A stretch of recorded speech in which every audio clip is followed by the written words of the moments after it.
Welcome to Iceberg Ahead. On September the 10th, a young man was murdered in Utah because he represented Christian values and discussed them in public. This news spread far and wide in the United States and even in Europe as the media are talking about this event. What happened?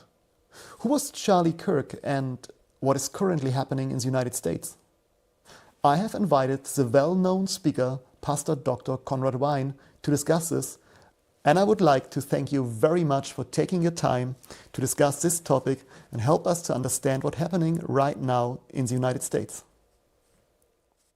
It's a pleasure to be with you today and also with your viewers. Thank you for having me. My pleasure. Well, Charlie Kirk, known for his lively discussions on university and colleges campuses, was murdered by a gunshot during a public debate on September 10th. Similarly, not long ago, there were attempts to assassinate the incumbent President Trump. Is the United States still a safe country? Can public speakers and politicians still be protected? I think it's a great question, particularly as we've seen an uprise in politically inspired violence in the last couple of years. There were 2 assassination attempts on President Trump before he was re-elected. There has been this killing of Charlie Kirk. In Minnesota, just recently, a couple of politicians were shot dead in their homes.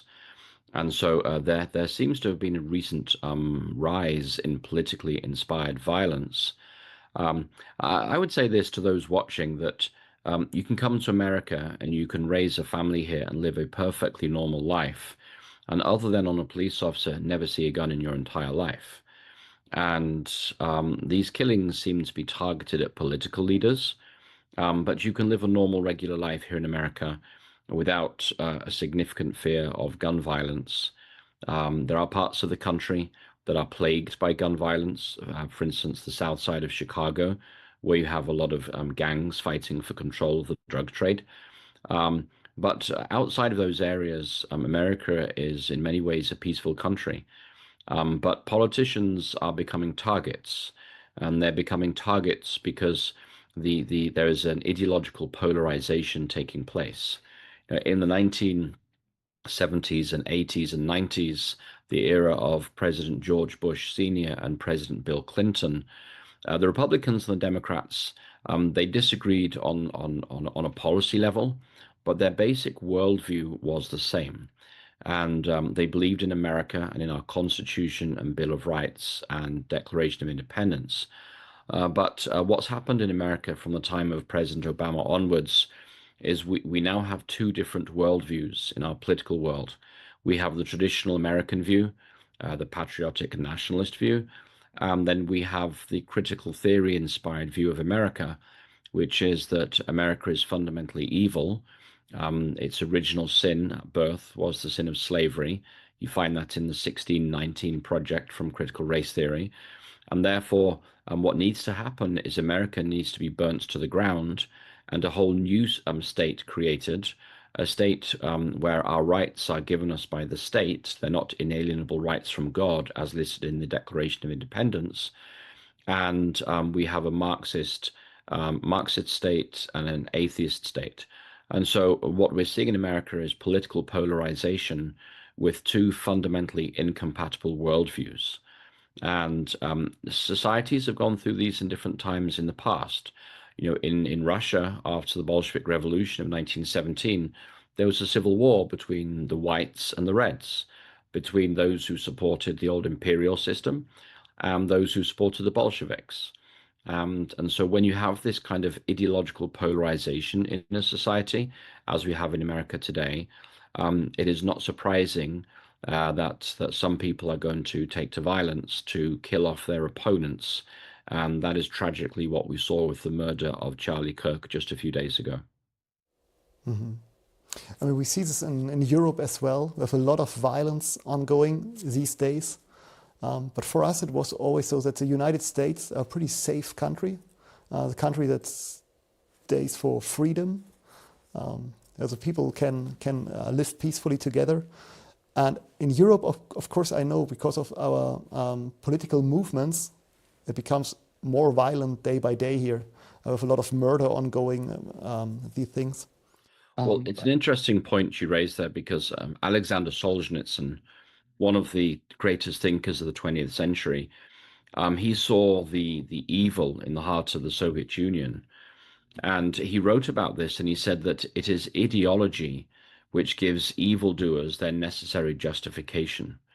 And people who want to do evil, they will look for an ideological excuse, and they will commit their evil in the name of an ideology because that ideology gives them permission to be evil. And of course, he was speaking about communism and Marxism that enabled the killing or the murder of over 20 million Soviet citizens by Joseph Stalin and by the Communist Party. And so what we find in America today is the rise of the far left, of critical theory or cultural Marxism. This is giving ideological permission for the killing of political opponents. Mm-hmm. Yeah, it is. For me, it was that the United States is so maybe the Christian nation in the world, where we see all the Protestantism and we see true Christians. It's what I see there when I went to the United States. And I was wondering that it was said that 2 days before Mr. Kirk's murder, witches could be paid on Etsy platform to curse Charlie. Is something like this actually possible in the United States, which is considered the most Christian country on earth? Yes, it is. The U.S. Bill of Rights, the First Amendment to the U.S. Bill of Rights relates to freedom of religion. And the founders of America understood that in order to be free from religious persecution and in order for people to have liberty of conscience and the ability to think freely, that is free of any form of religious dogma, that religious freedom had to be at the very heart of what America is about. And so the First Amendment in the U.S. Bill of Rights says that Congress shall make no law regarding an establishment of religion or prohibiting the free exercise thereof. So there are two clauses in the U.S. First Bill of Rights relating to religion. One is that it's called the Establishment Clause, that is, there shall be no established religion, because when church and state unite, it always leads to persecution. And that happens in Protestant countries, such as the persecution of the Pilgrim Fathers and the Puritans by King Charles I in England in the 1620s and 30s. It happens in Catholic countries during the era of the Holy Roman Empire. At the time of Martin Luther, there was persecution of the Lutherans. It also happens in Muslim countries that are ruled by Sharia law. And it also happens in some Buddhist nations around the world where the Buddhist priests are very influential with government and they leverage that political connection to persecute religious minorities. So America has many Christians here, but according to our constitution, even though we are a country of many Christians, we are not a Christian nation. And the distinction is that a Christian nation is one where the laws are shaped from a Christian worldview. And a country of Christians is a secular country that is filled with many Christians, and they influence society through how they live, but they don't necessarily impose a Christian worldview through the laws of that nation. And so because of the freedom of religion that we have in America today, you have people of all religious faiths and traditions in America. We have people with religion and without religion, and people are allowed to freely change their religion, to have no religion, or to devote their lives to any particular religion. And in that you might say melting pot of religious ideas, many people have become Christians because the claims of Jesus Christ are just so powerful. Mm-hmm. I was a bit shocked when I heard this about the Spiritism, that you can just pay witches on an online platform in the United States. But I was not really wondering about it because I saw that some media outlets here in Europe were pleased that Mr. Kirk was shot in public. And there were voices saying that he deserved to die. And I would like to know, where does this aggression come from? Was Charlie Kirk really a danger to society? Oh, no, he was not a danger to the society. And the paradox here is that Charlie Kirk would go to college campuses with his Turning Point USA movement. He would have a big sign that said, "Change my mind." And students could come up and ask any question they wanted, and he would engage in respectful dialogue with them. And there would always be crowds of thousands of students watching. Some would be cheering, and some would be jeering and mocking. But if somebody came and asked a question and they were getting booed by the crowd, Charlie Kirk would always tell the crowd, look, be quiet, let this person have their chance to have their say. They have the right to express their opinion. And let's engage in a discussion about ideas rather than demonizing our opponents. He even said on a number of occasions that we are so polarized politically and ideologically that we either have a civil war or we have discussion. And so he was promoting civil discussion as a way of finding a resolution to some of the ideological differences that people are facing today. But you ask, where does this aggression come from? And I think that the deeper reality is that there is a spiritual war going on. You know, as an Adventist pastor, we recognize in the Bible that there is a struggle going on between Christ and Satan. And that struggle is for the loyalty and the love of every human being on planet Earth. And that struggle is played out in the lives of every individual, whether in Germany or in Austria or where I live here in America. And Karl Marx, where much of this ideology comes from, on the far left, he was a Satanist. He was not an atheist. We think that Marxism is secular or atheist. No.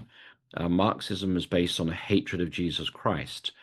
And so when Karl Marx died, and there was no Marxist revolution in the West, Marxist philosophers, they came from Germany to America in the 1930s. They became known as the Frankfurt School of Philosophy. They were promoting cultural Marxism in America. And Marx had analyzed society through the lens of economic disparities, where you have the bourgeoisie, that is the factory owners, they control the proletariat, the workers. And Marx called for a revolution of the proletariat to overthrow the bourgeoisie and everybody would own the means of production together. Well, that Marxist worldview has evolved in America to what we call cultural Marxism, to where society is viewed through the prism of power differentials. And you have a pyramid of oppression. So if you are a straight, white, male Christian, you are at the top of the social pyramid. You are guilty of oppressing everybody else. So you're guilty of oppressing women. That's known as misogyny. You're guilty of oppressing the LGBT community, lesbian, gay, bisexual. That's called homophobia. You're guilty of oppressing the trans community. That's known as transphobia. And you're guilty of heteronormativity, as the language is. And you're also guilty of Islamophobia. And so the role of an activist in society is to overturn those power differentials within society through social justice warriors. And so the violence predominantly in America is coming from the far left. It's coming by people who are inspired by Marxist ideology or cultural Marxism. And this ideology does not believe in God, does not believe there is anything inherently wrong with murder because it is atheist. There are no Ten Commandments. There is no "Thou shalt not murder" in the eyes of the far left. There is no moral absolute. There is no final judgment. Everything is relative, and so you have the slogan "by any means necessary" being used on the far left to justify the killing of their political opponents. And so a lot of the celebration of the death of Charlie Kirk is coming from people on the far left, and they're celebrating because Charlie Kirk was a very effective evangelist for the gospel, and he was very, very effective in public debates.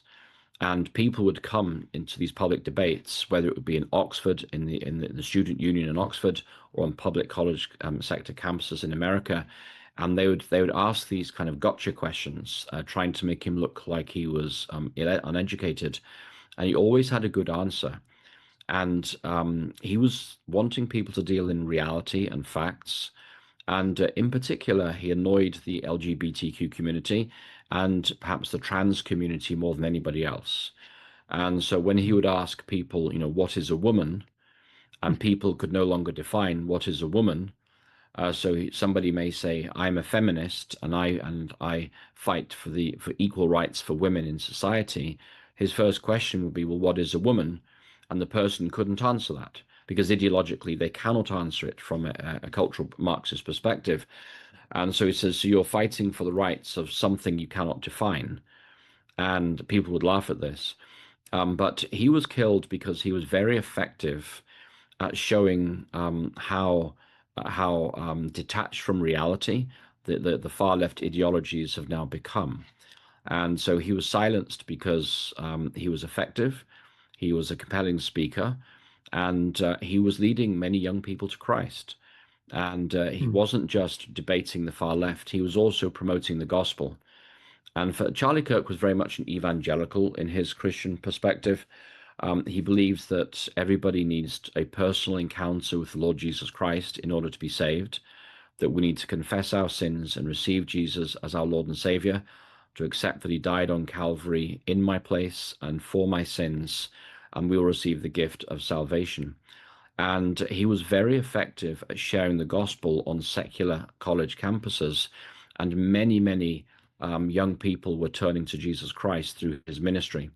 So, as an effective evangelist and as an effective destroyer of left-wing ideology, Charlie Kirk was creating many enemies, and the celebration of his death is really an expression of the fact that there is a battle between Christ and Satan going on, and those who are in alignment with Satan and his ideologies were delighted to see Charlie Kirk dead. I know that Charlie Kirk, he was a true Christian. He had his own radio show. He stood up for conservative values. I know that he supported Donald Trump during his election campaign. He helped to ensure that the so-called swing states voted for Trump. And when I look back, I can say I enjoy watching the debates with Charlie Kirk. And I consider him to be an honest, devout Christian. What would you say? What was his mission? Well, he founded Turning Point USA, and the mission statement of Turning Point USA was to promote principles of freedom, free markets, and limited government. So he was a classic conservative, you might say. In America, the Democrats believe that the solution to society's problems are bigger and more broad-ranging government programs. That means they want to tax more so they can spend more. And historically, the conservative view has been that society is best solved, the societal problems are best solved when individuals act on a Christian basis, and therefore we need limited government because government generally doesn't do, when they offer a program, it generally doesn't do what it's intended to do. So he was promoting principles of freedom, that is free speech and freedom of conscience and liberty of conscience, the ability to speak your mind, the ability to change your religion and to have no religion. He was speaking in favor of free markets because he recognized that the single largest cause of lifting billions of people out of poverty in the last 100 years was not government programs, but it was free market economics. And he was a proponent of limited government. But he was also a born-again and very devout Christian. And when he went on campus, his events were a mixture of political activism and evangelical evangelization going on simultaneously at the same time. And this was very appealing. And you rightly state that he helped President Trump win in 2024. And I think the way he did that was he swung the young adult vote towards President Trump. So in 2020, 56% of young men voted for President Biden.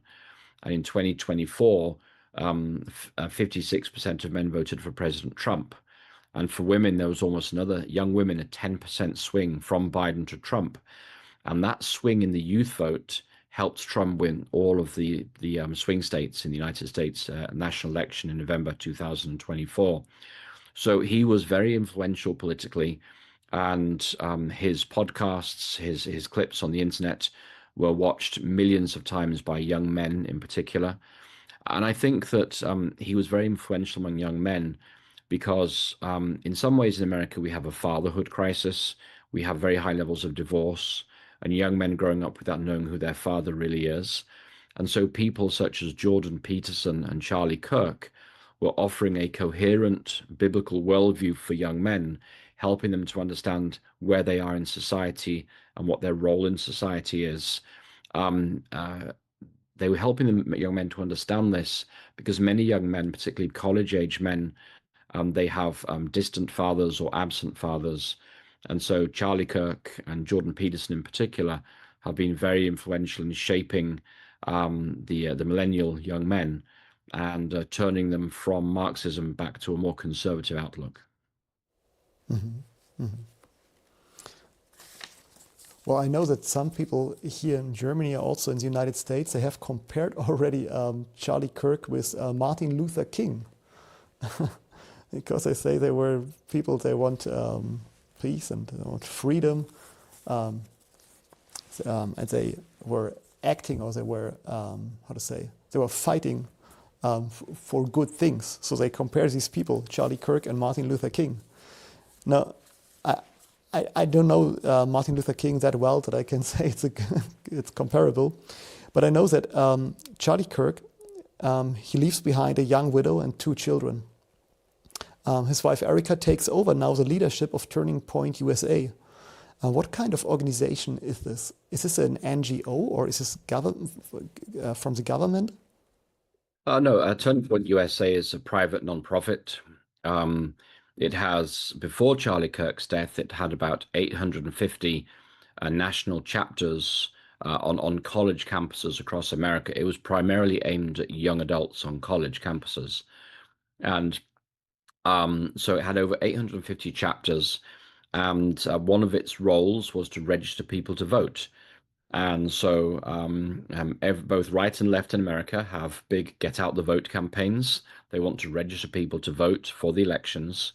And so Turning Point USA was engaged in voter registration, getting young people engaged and in the voting process. But they were also holding events all across the country that were promoting freedom of conscience and freedom of speech and free markets, and those concepts among young adults. Because many of our college campuses in America are very left-wing. You know, they are filled with professors who have a cultural Marxist worldview. They promote diversity, equity, and inclusion. And so Charlie Kirk's movement called Turning Point USA was, you might say, the antidote to that Marxist worldview.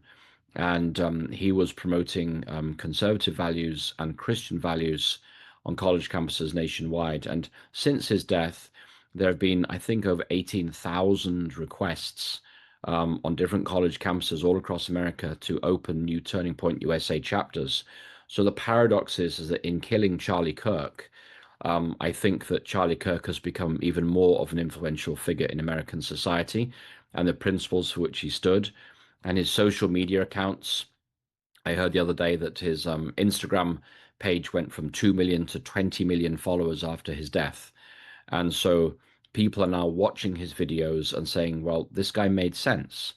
And people who never heard of him before, or people who maybe accused him of racism or sexism or misogyny, they're now watching his videos more closely and realizing that what the media said about him was not necessarily true.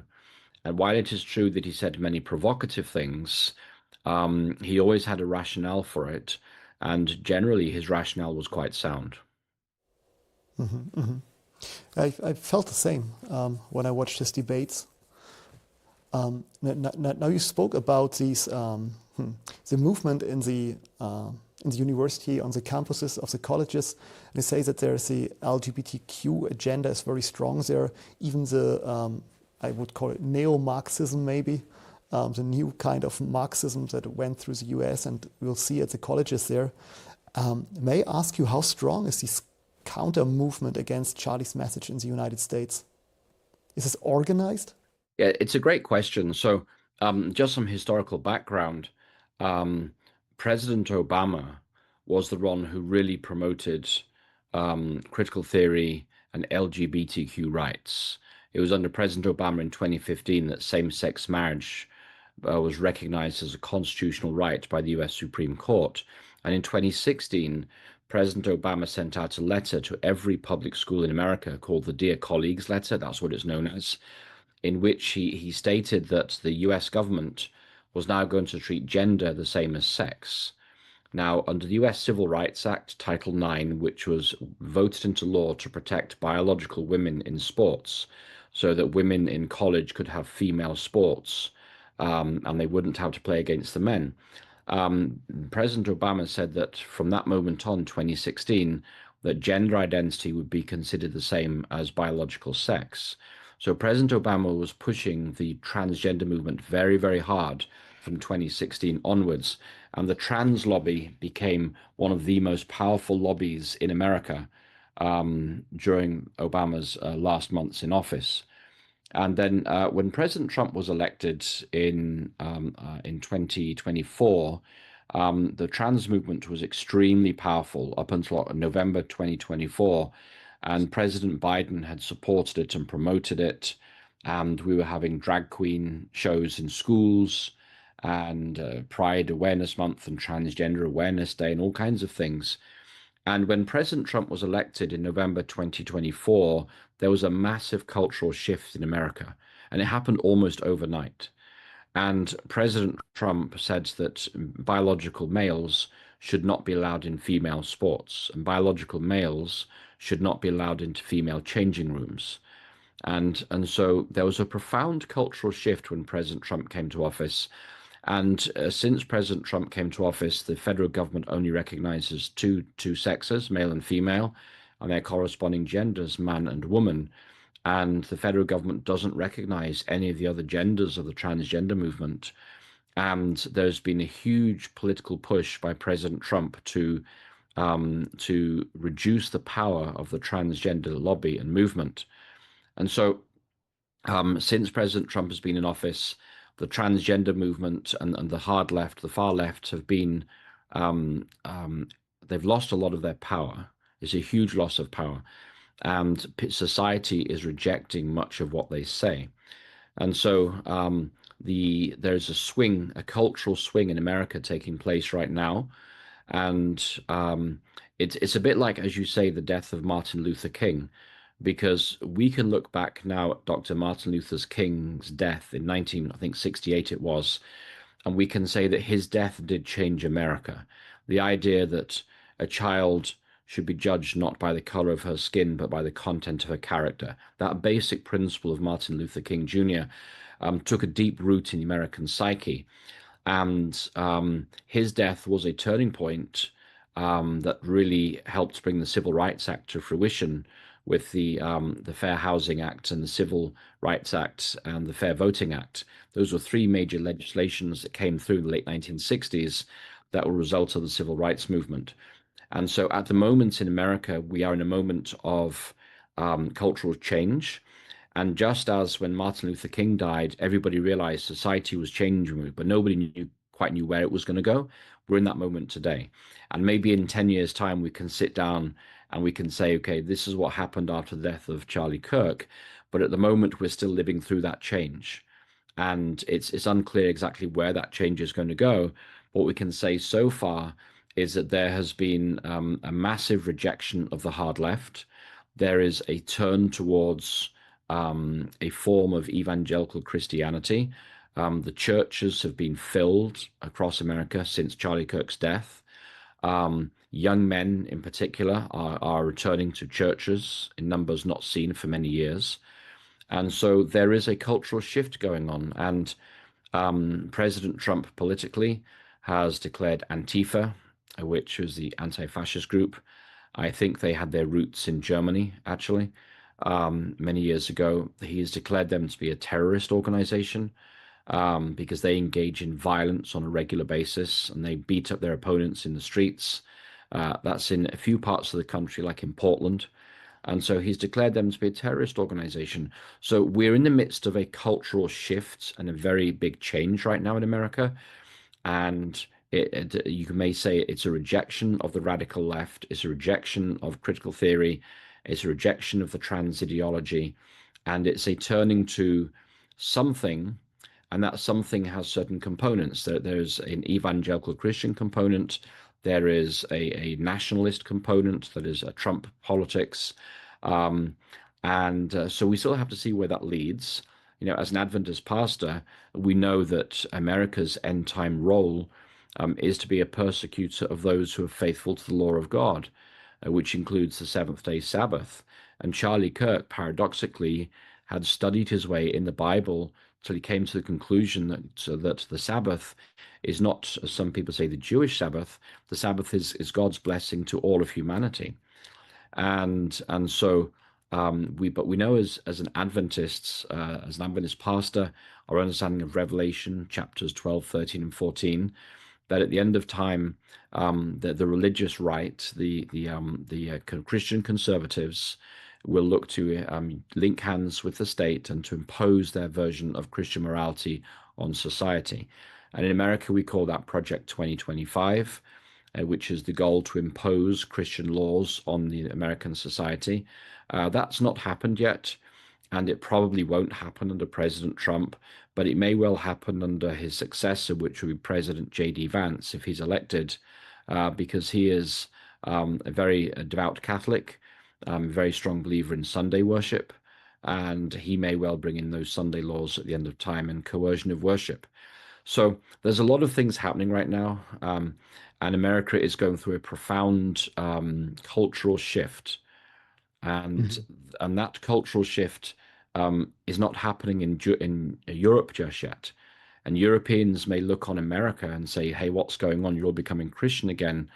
But my response is, well, if you grow up in Europe these days and in America in a secular society, in our schools, in our colleges, and our universities, young people are being taught a philosophy of despair, that nothing has meaning and nothing has purpose.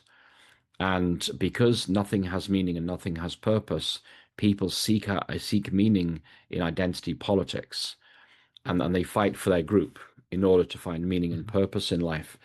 And so the changes in America will sooner or later come to Europe, because nobody can live with a philosophy of despair for their entire life. If life has no meaning and life has no purpose, which is the secular worldview, people will try and find meaning somewhere. And they find meaning in sports, they find meaning in pornography, they find meaning in alcohol or drug addiction.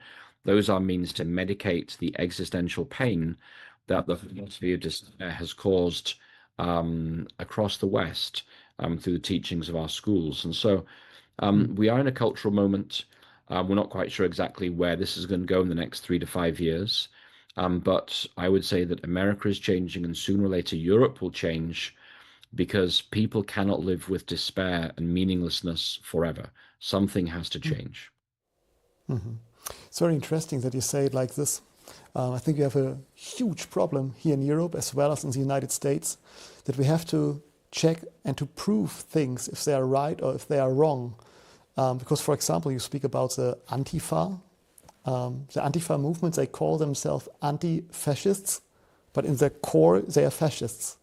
We have the, when you remember, in Germany, we have the GDR, the German Democratic Republic.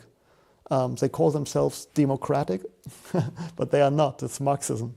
And so we have a lot of wrong words today. And what I think is Charlie Kirk was one of these persons, he checked for this. Is this proven right or wrong? I mean, his campaign calls Prove Me Wrong. Am I wrong to say this? And he was always open. If he sees there is something wrong or something right, he named it by its name. And I think this is very helpful for us as Christians to understand this. That we should be open. If this is true, we shall say it's true. We shall not call things true that are wrong or opposite. And now you just told us that Charlie Kirk, he was a Sabbath keeper. I was wondering when I heard this the first time, that he was a Christian and a Sabbath keeper. And you told us that he has written a book. Do you know, is it already published? Will it be published? When can we see this book? I'm curious to read it. Yeah, so the book will be published on December the 8th this year, but you can pre-order it on Amazon now. And the book is called Stop in the Name of God. And it's already #1 on the Amazon bestsellers lists, and it hasn't been published yet. So I think it's going to be an incredible study, because Charlie Kirk tried to be intellectually honest. And he was not raised a Sabbath keeper, but he came to realize that the Sabbath was not given for the Jews. Some people call it the Jewish Sabbath, and the Christian Sabbath is Sunday. And Charlie Kirk came to realize that God gave the Sabbath as a blessing to all of humanity in the Garden of Eden long before the Jews or the people of Israel ever existed as a distinct entity. And so Charlie Kirk was keeping the Sabbath with his family. He was keeping it in the fullest way possible. And whenever he spoke, he would speak about the blessings of the Sabbath, that it's a day when you can disconnect from this world, when you can spend time with your family and those you love, a day when you can get physical refreshment and rest and spiritual rejuvenation and renewal, a day when we recognize that we are created beings, and because the Sabbath is a memorial of creation. And when we honor the Sabbath day, we realize that we live in a moral order. We're morally accountable to our Creator. And if we're morally accountable to our Creator, God, that means that we treat our neighbors with kindness and love and respect, because the Bible says we should love our neighbor as ourselves. And we're morally accountable to God as our Creator. So President Charlie Kirk kept the Sabbath. His book is out on December the 8th. I'd encourage all your watchers, your readers, your viewers to pre-order on Amazon. It's called Stop in the Name of God, and to try it for themselves. You know, I've honored the Sabbath my entire life. It's the best day of the week. It's a day of rest and rejuvenation.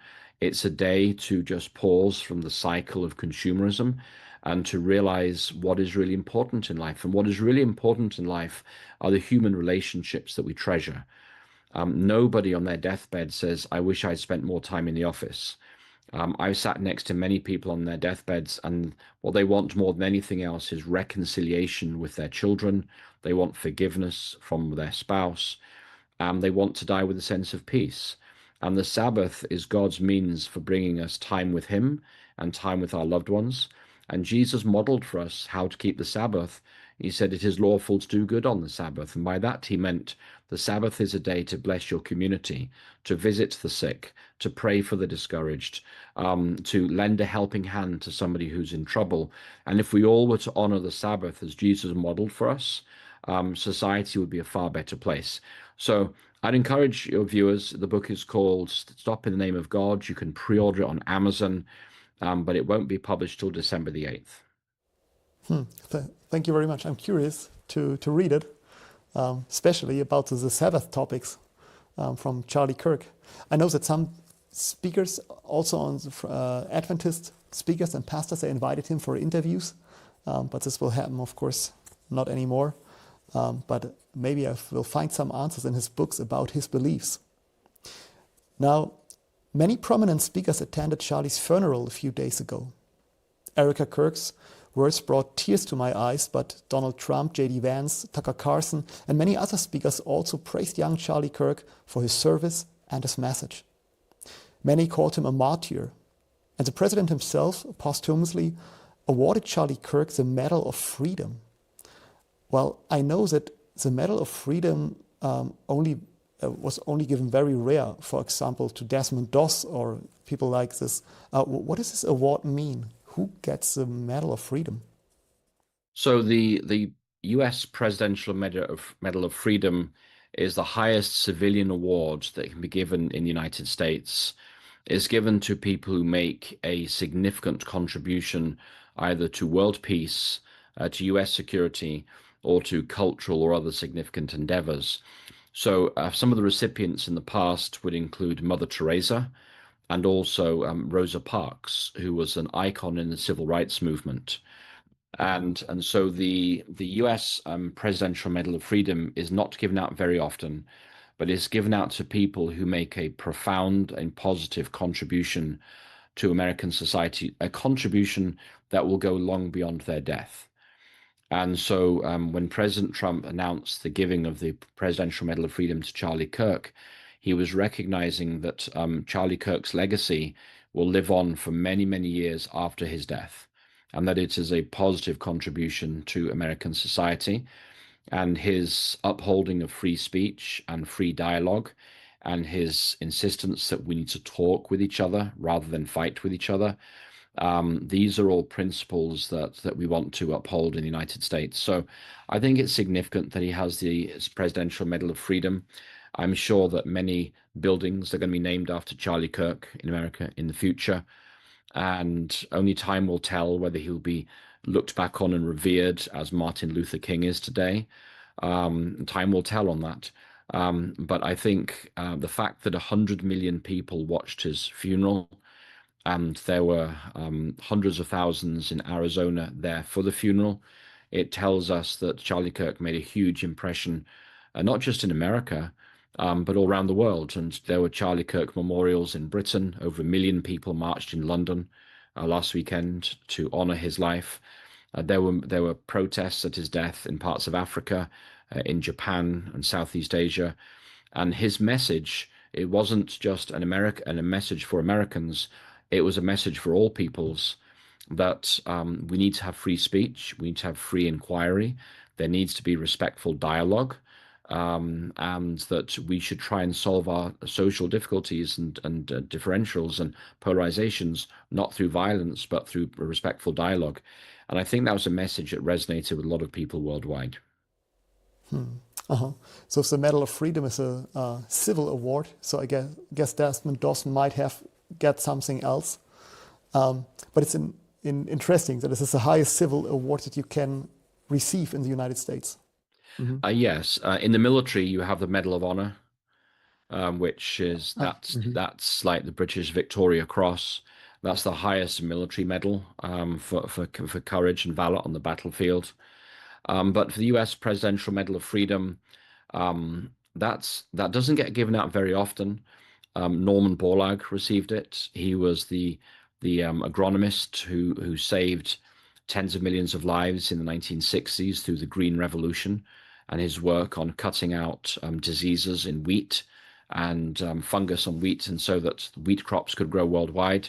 I think Nelson Mandela received the Presidential Medal of Freedom, and Mother Teresa and Rosa Parks. So the people who receive the Medal of Freedom are those who are recognized not just in America, but many of them are recognized globally as being very significant figures who initiated positive changes socially all around the world. Well, it seems like that Charlie Kirk's life has a big impact in society, not only in the US, but worldwide. Now, I have seen that on his funeral, many prominent politicians expressed their desire to continue Charlie's work and lead the US in a new direction. What does this mean for the US politics? Will it have an impact? Yeah, I think it will have an impact. I think that when Erica Kirk stated that she forgave the killer of her husband, that was a very powerful moment. I think that if you look historically, for instance, in the Troubles in Northern Ireland in the 1960s and 70s and 80s, when the victims offered forgiveness to the perpetrators of the violence, that was a very effective moment in bringing peace and reconciliation across warring groups.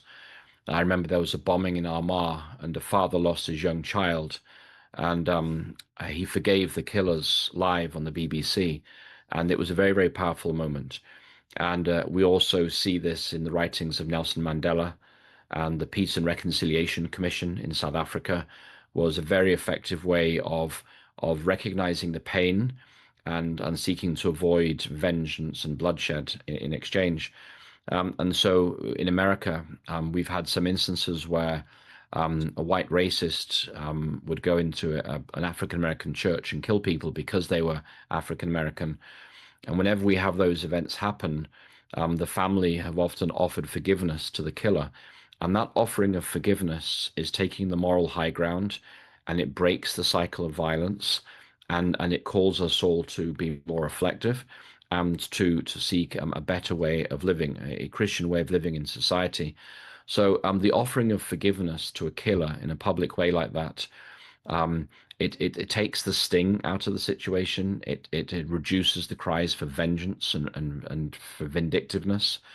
And it also calls everybody to think more carefully about what kind of society we want to be and what kind of values we want to cherish. And so, as I said before, it's too early to say exactly where the cultural shift is going to take us. But for now, we do know that churches in America are filled, particularly with men, that there is an upsurge of interest in free speech and open dialogue in America. Um, and there is a rise of a cultural form of Christianity that is visible all across the country, particularly in our politics. And from a political perspective, we have the midterm elections coming up in November 26. And normally, the ruling administration, they lose votes and they lose control of the House. And so the death of Charlie Kirk may translate into a win for the Republicans and to keep President Trump really having absolute power for the rest of his term, for his last 2 years in office. And so this may well lead to a rightward shift in the political scene in America. And I think we're already seeing many people are being fired for celebrating the death of Charlie Kirk on TikTok and Instagram. And I mean, I think it's tens of thousands of people have been fired by their employers who are horrified that anybody would celebrate the death of another human being. And we're also seeing large numbers of people leave the Democratic Party because they say the Democratic Party is associated with political violence. And so we are seeing political shifts in America right now because of this killing and the aftermath. I think we'll also see a cultural shift, and that will be to a form of cultural Christianity. And that's what we're seeing right now. Where we are in a couple of years' time, we'll have to come back and see about that, Brother Ronnie. But America's role in prophecy, we find in Revelation 13 that America's role in prophecy is to enforce false worship, that is Sunday worship, and to reject the truth about the Sabbath. And that's America's end time role. And so with the death of Charlie Kirk, even though he was a Sabbath keeper, there is a big upsurge in people attending church on Sunday in order to honor the Sabbath keeper's death, Charlie Kirk, which seems paradoxical. Time will tell, but America is going through a state of profound cultural change right now. And we just need to pray and ask that God will guide that process and that we remain a nation of liberty of conscience and free and open speech. Well, thank you so much. Well, our time is running a little bit. We're almost out of time, but do you have the time for one or two last questions? Oh, yeah, sure. Yes.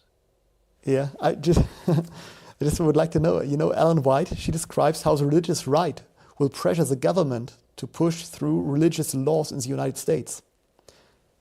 Is such a movement already visible? Can you see that the religious right wing maybe is pushing forward religious laws? So they want to force the people, for example, to worship Sunday or to do anything else according to religion? Yes, I think we do see that. In America, we call these the culture wars. The culture wars really started in the early 1980s. And the culture wars were about what kind of society we wanted to be. And the culture wars have focused on issues such as abortion and abortion restrictions, LGBTQ rights, and same-sex marriage in particular, and more recently, trans ideology and trans rights. And all up until the election of President Trump, the left was winning the culture wars. We were becoming a more permissive society. There was more freedoms being granted through various laws. Same-sex marriage became a constitutional right. And with the election of President Trump, and particularly since the death of Charlie Kirk, we're seeing that the pendulum is swinging from the left to the right. And those culture wars going in the opposite direction. So now people are talking about maybe they will try and throw out same-sex marriage, make it illegal once again. The trans movement is being rejected by the federal government completely. That colleges will lose money, and President Trump is threatening to withdraw hundreds of millions of dollars from leading universities like Harvard and Yale because of their promotion of hard left politics. And so there is a culture war going on in America. It's been going on for the last 40 years, and the left has been victorious in that up until the last 2 or 3 years, and now the pendulum is swinging back in the opposite direction.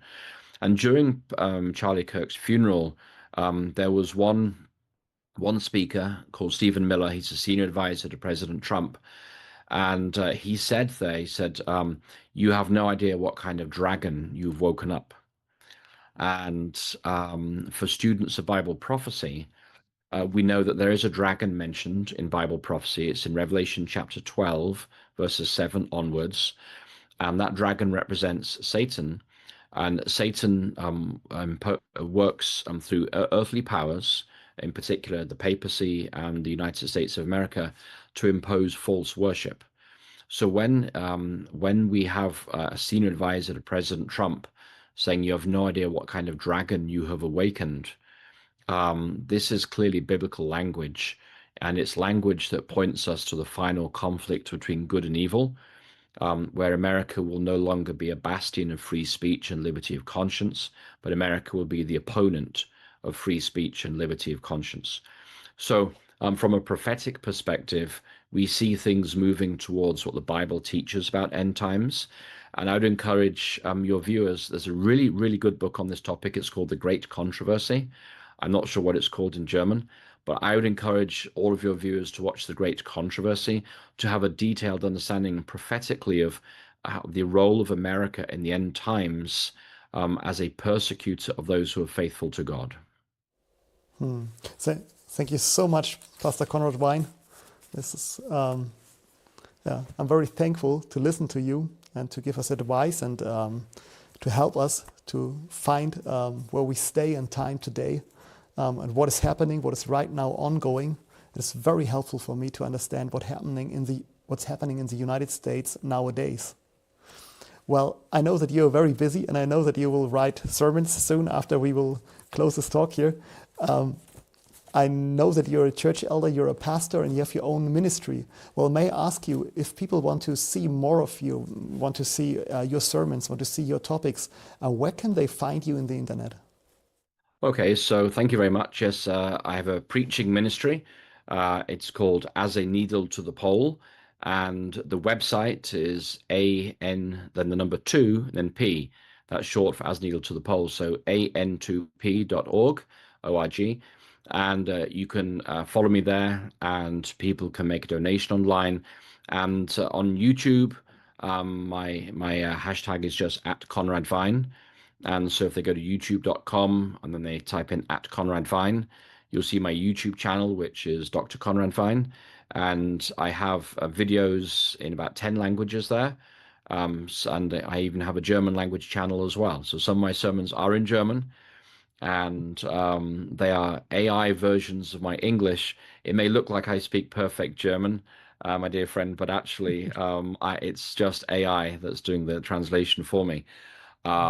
But they can follow me at Conrad Vine on YouTube, and my website is an2p.org.